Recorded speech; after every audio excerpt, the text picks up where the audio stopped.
Humza Yousaf of the Scottish National Party was First Minister of Scotland and its leader until he resigned in May last year. Born to Pakistani parents in Glasgow, he was for a while one of the most prominent Muslim politicians anywhere in Europe. He was also, as I reminded him this afternoon, one of the very first politicians to raise the prospect of Elon Musk interfering in British politics. Well, I didn't just say that I was worried. I said that he was, in my view, one of the most dangerous men on the planet. This was after, of course, he fanned the flames of racial intolerance here in the UK after the horrific murders in Southport. Everything that he has done, absolutely everything that he has done since then, has only reinforced that view. He's not only used his billions to muscle his way into what was arguably the most powerful office in the entire world, he's now, quite incredibly, trying to overthrow the democratically elected Prime Minister of the UK and subvert democracy. It is astonishing, and that's why actually we have to confront Elon Musk, not just pander to him. And you have had an interchange with him after he raised the question, or had the question raised with him, of a white Scottish young man who was murdered by an Asian gang.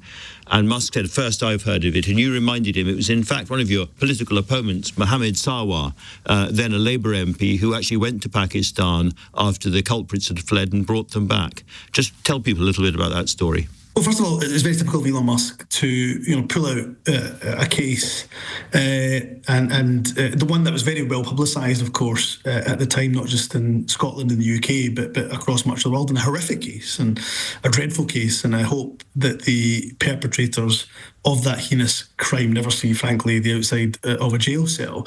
But typical of Elon Musk to suddenly amplify that case, because he, of course, is only interested in highlighting cases that involve, it tends to be migrants, people of colour, or indeed Muslims. The Chris Donald murder was a dreadful murder, where a young, innocent white male in the south side of Glasgow, in the Pollock Shields area, was kidnapped, tortured, killed, murdered in one of the most brutal ways by a gang of Scottish Asian youth. Those Asian youth then tried to flee to Pakistan because there was no extradition treaty between the UK and Pakistan. And they almost evaded justice if it wasn't, in fairness, for the efforts of Mohammed Sarwar, MP, the first Muslim MP ever to be elected to the House of Commons, who went over to Pakistan, rattled a lot of cages to his credit, and managed to bring the perpetrators back to Scotland to face the full force of the law. And I should say, on the Chris Donald murder, it was in fact Chris Donald's mother, Angela, who made a plea at the time that her son's murder not be used to inflame racial tensions. That is exactly what Elon Musk is trying to do.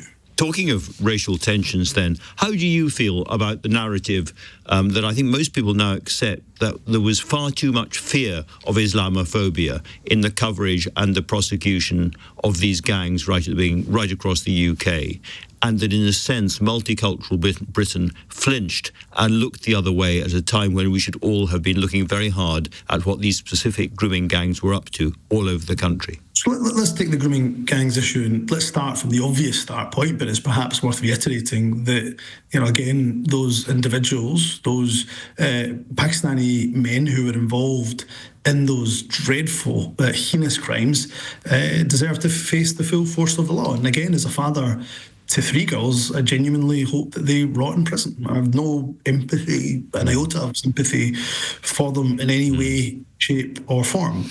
But let's also be very clear here that what you cannot do, and what I'm afraid is being done by many far-right agitators, from Tommy Robinson right the way through to actually Elon Musk himself, is an implication that because a very small minority of the Pakistani community, less than, I suspect, 0.5% of the Pakistani population in the UK involved in such horrific crimes, that does not mean that you can imply that somehow inherently Pakistanis or Muslims are more predisposed to gang rape or sexual violence. The problem with sexual violence towards women and girls, well, the problem is men, and I'm afraid men of all races. So I have no issue with the calls for national inquiry. It's something that is largely an issue in some parts of England. And if there is calls for an inquiry,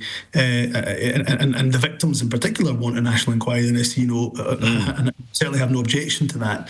My objection is the suggestion that somehow Pakistanis or Muslim men are more predisposed to these kind of crimes. It would be as absurd as suggesting, because we've had dreadful systemic and institutional abuse of children in the Catholic Church, that somehow all Catholics are paedophiles. That would, of course, be an absurd and anti-Catholic sentiment, and therefore I think we just have to treat some of those people who are raising these cases with a bit of scepticism about their motives. Just to be absolutely clear, Humza, you would support a further public inquiry specifically on the grooming gangs? Well, I certainly wouldn't have any objection to it. Look, this is an issue that's, as I say, more for the UK government, because we haven't, and I'm not trying to claim any Scottish exceptionalism here, we just haven't had the same kind of issues up here with those types of gangs here in Scotland. So they are in some places, in some parts of England. So it is a matter for Are we sure about that? Are we sure that Glasgow hasn't seen similar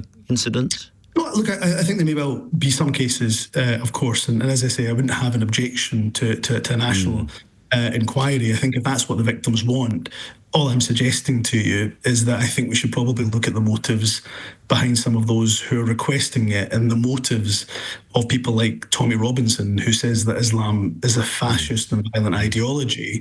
I'm afraid is not coming from a sincere place of compassion for the victims. Well, from a place of trying to further his Islamophobic rhetoric. Let me ask you about another very, very prominent politician, Robert Jenrick, who has said that the problem is that we have imported, his words, an alien culture with medieval attitudes. What do you feel about that kind of language? Well, it is what everybody feared the Conservatives would possibly do. They are veering to the very hard and even to the far right in order to try to stop reform's momentum.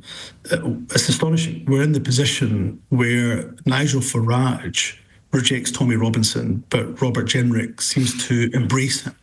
And that is the place that we're at, because Robert Jenrick, of course, when he was a minister in the very department that could have initiated a public inquiry, did nothing and said nothing. No record can be found of him ever raising this issue before. So frankly speaking, there is no question in my mind to which Robert Jenrick is the answer. Let's not tiptoe around this. Do you regard those kind of words as racist? I certainly think that they are purposely trying to fan the flames of racial tension. I'm not going to sit here and call Robert Jenrick a racist. I don't know the man nearly well enough, but he must define what he means by alien cultures.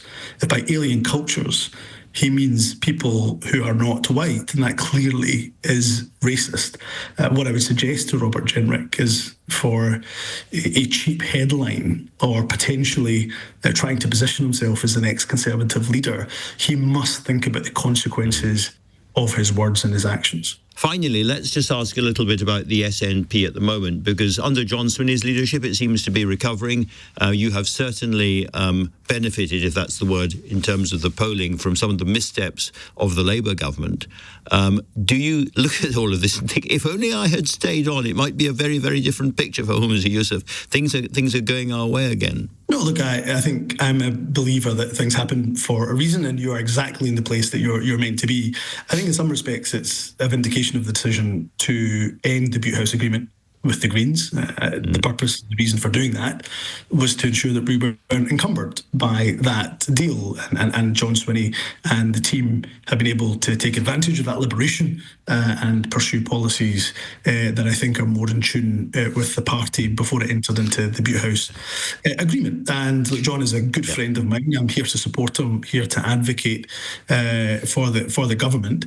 I think we're absolutely, as you say, in a strong position in the SNP. I think what we probably got to be careful and mindful about is that we don't just rely on a Labour slump, because they are absolutely slumping and on the wrong trajectory. We've got to make sure we're on the right trajectory, and there's still some work to do in that regard. Mentioning John Swinney, one of his recent suggestions has been the SNP should come off X, as Twitter now is called, and presumably that individuals should as well. What's your view about that? Look, I just don't think we should be bullied off X. I think a lot of us were there first.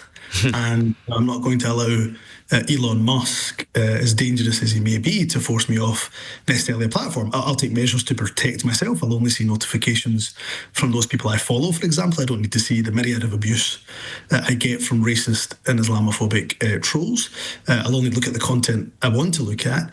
But what we've got to do is really confront Elon Musk. The danger with Elon Musk is that he is the world's most powerful man who has no accountability and is trying to quite literally subvert democracy and using his social media platform to spread disinformation to help them to do that. So I don't intend on going anywhere on X. Of course, it's for others to make that decision for themselves. Humza Yousaf, great to talk to you today. Thank you very much indeed.